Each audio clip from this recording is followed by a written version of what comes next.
Thank you, Destiny. We're in the kitchen once again. Our own Lyndon Blake's in here, and she's excited like I am about the Masters Golf Tournament. First round tees off today. If you've never been, it's not easy to get into that tournament, but the patrons hub there, the concessions are relatively inexpensive. You can get a pimento cheese sandwich for $1.50, and they're famous for the pimento cheese sandwich. Yeah, so we're making the exact pimento cheese sandwich that they serve at the Masters. This is a recipe from golf.com that we're going to do. Okay. So Mike, this is going to be really exciting. You're going to have to help me out and use your muscles to open up especially the pimento jar. Little hack right here. Just slam it on the bottom. It loosens up the air. It's just easier to open that way. Of course, you need a little muscle to do that. Okay, we'll try that again. I hope the silence is deafening.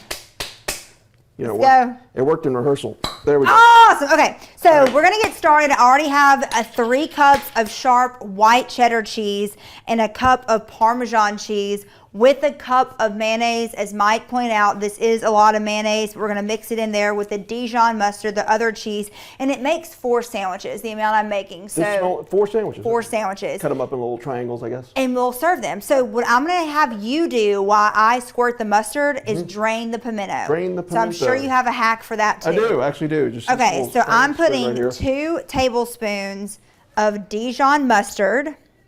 I'm just going to eyeball it. That looks like 1. That looks like 2. We're going to take our spoon. Most Southerners would say, unless you're using Duke's mayonnaise, what's the point? I know, but we're also balling on a budget so we can save up money to go to the Masters one day. And I do want to say this recipe calls to use a food processor, but I was told by multiple people that back in the day when this lovely Southern delicacy was invented, food processors didn't exist. So we're using our muscle.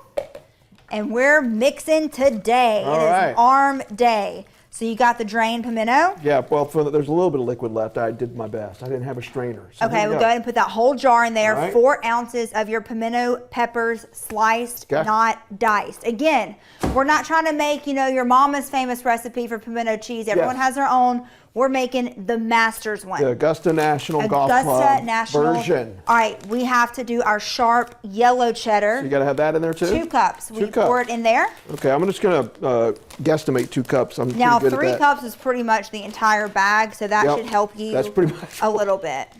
That's pretty much, hey, that's 2 cups. 2 cups, there we chunk it in there. More cheese the better, look, let's get an up close shot. Look how much cheese is in this, and we have to add more. But I'm gonna go ahead and start working on this. Okay. And then this recipe, I know a lot of people use cream cheese, other types of cheese. We're using 4 ounces of blue cheese. Blue cheese, okay. Will you get that for me? We only got 30 seconds to get this in there, so I'm gonna throw that in there. I didn't know that they had blue cheese in there. I've had it. So, but you really, it's not overbearing. So. No, it's not overbearing. So while I mix, just to give you guys the rundown again, pour it in. 3 cups shredded white cheddar, 2 cups shredded yellow cheddar, 1 cup shredded Parmesan, 4 ounces of blue cheese, 1 cup of mayonnaise, 2 tablespoons of Dijon mustard. Sweet. And I have all commercial break to mix this puppy up. All right, we're going to make these sandwiches. We'll be right back. Smells good, doesn't it? Alabama.